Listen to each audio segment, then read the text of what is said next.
காய்ச்சல் அப்ப நம்ம மக்களுக்கு தெரிஞ்சு கொள்ள வேண்டிய முக்கியமான விஷயம், எவ்வளவு நல்ல காய்ச்சலோ அவ்வளவுக்கு தண்ணீர் அதிகமாக குடிக்க வேண்டும். இப்ப தண்ணி குடிக்காம என்ன செய்வாங்கன்னு, இங்க வந்தோன்னு ஒரு பாட்டில் போட்டோன்னே எந்திரிச்சு உட்காருவான், அடுத்தால சாப்பிடுவான், எல்லாம் பண்ணுவான். ரெண்டாவது, நீங்க ஒண்ணுமே குடிக்காம ஒண்ணுமே சாப்பிடாம இருந்தா இரைப்பை அதுக்கப்புறம் எல்லாத்தையும் ரிஜெக்ட் பண்ணும். அது வாந்தியில தான் கொண்டு விடும். நீங்க காய்ச்சல் இருக்கிறப்ப எண்ணெயில வறுத்தது பொரிச்சதை சாப்பிட்டா, இப்போ இட்லி தோசையோட சாம்பாரோட சட்னியோட நீங்க காய்ச்சல்காரங்களுக்கு கொடுத்தா அது வாந்தி எடுக்க ஆரம்பிச்சுன்னா வாந்தி நிற்காது. அதாவது எண்ணெய் பலகாரங்களை நம்ம கொடுக்கக்கூடாது. ஸ்டீம்டு அல்லது பாயில்டு ஃபுட் அண்ட் வெஜிடபிள்ஸ் நல்லது. நமக்கு ஜுரம் இருக்கும்போது இதை தெரிஞ்சுக்கணும். இதை தாண்டினாலும் வாந்தி வந்துடும். காய்ச்சலுக்கு மருந்தை சாப்பிட்டு மாத்திரை மட்டும் சாப்பிட்டு அது கூட சில நேரங்களில் கேஸ்ட்ரைட்டிஸ் வந்து அதில் வர்ற வாந்தியோட டீஹைட்ரேஷனோட இவங்க கஷ்டப்பட்டு ஆஸ்பத்திரிக்கு வந்துடக்கூடாது. ஸோ அதனால காய்ச்சல் யாருக்கு இருந்தாலும் நல்ல நான் ஏரேட்டட் மேங்கோ ட்ரிங்க்ஸோ இல்லை லிச்சி கிரான்பெரி அது போல் நான் சில்டு ட்ரிங்க்ஸ் கொடுக்கலாம்.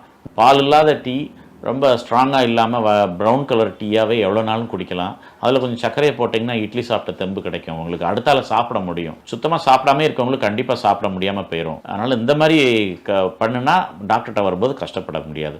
இந்த காய்ச்சல் 3வது நாள் 4வது நாள் போகணும்னாலும் சிலருக்கு இதுக்கப்புறம் பாக்டீரியல் இன்ஃபெக்ஷன் வந்துடும். இப்போ வெறும் தண்ணியாக வர்ற சளி மஞ்சளாவோ பச்சையாவோ மாறிடுச்சு.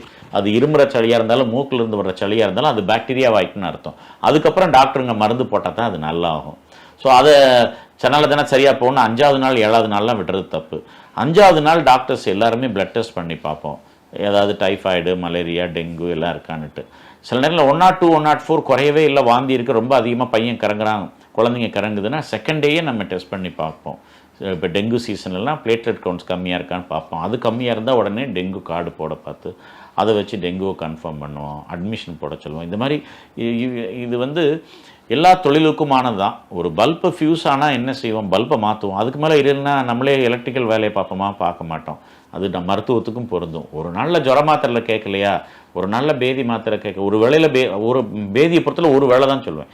ஒரு வேளை மாத்திரை போட்டு பேதி நிற்கலையா, நீங்கள் மறு வேளைக்கு பேதினா டாக்டர்கிட்ட போங்க, காய்ச்சல்னா டாக்டர்கிட்ட போங்க. மறு நாளைக்கு 24 மணி நேரம் கழித்து தயவு செய்து குழந்தைங்கள லேட் பண்ணாதுங்க. ஜுரம் 102, குழந்தை மூச்சு விட முடியாத அளவுக்கு சளி தான், வீசிங் கிடையாது, சளி. 5வது நாள் வந்து நிற்கிறாங்க. என்ன பண்ணுறதுன்னு தெரில. அதுவும் நைட் நடுராத்திரி வந்து நல்லாவும் நம்புகிறாங்களாம். எனக்கு தெரியல இதெல்லாம் எங்கே போய் முடியும் அப்படின்னுட்டு. ஸோ எனக்கு தெரிஞ்சது குழந்தைங்களுக்கு பெற்றோர்கள் டாக்டர்கள் கிடையாது. என்ன தான் டாக்டருங்க நீ ஏன் வந்தீங்கன்னு கேட்குறது மாதிரி இருந்தால் கூட முதல் நாள் போங்க, 3வது நாள் போங்க. அதுக்கு நடுவில் ஒரு நாள் வேணால் நீங்கள் போகாமல் இருக்கலாம். அப்பவும் உங்கள் குழந்தை ரொம்ப கறங்குனா போகிறப்போ ஒரு முடிவோடு போங்க. இன்றைக்கி அட்மிஷன் போடச்சுன்னா பண்ணுவோம், டெஸ்ட் பண்ணச்சுன்னா பண்ணுவோம். செகண்ட் டே வந்துட்டு நான் எதுவும் பண்ணல, நீங்கள் தொட்டு பார்த்துட்டு சொல்லுங்கன்னு சொன்னால் அது சாமியார் ஆக்கிற விஷயம் தான். கடவுள் பிரதிநிதியாக டாக்டரை நினைக்க வேண்டியதில்லை. விஞ்ஞானம் அதுக்கு என்ன செய்யணுமோ அதை அடுத்தடுத்த ஸ்டெப்பு செய்கிறதுக்கு தயாராக போகணும் டாக்டர்கிட்டங்கிறது தான் இதன் மூலமாக நான் சொல்ல வர்ற விஷயம்.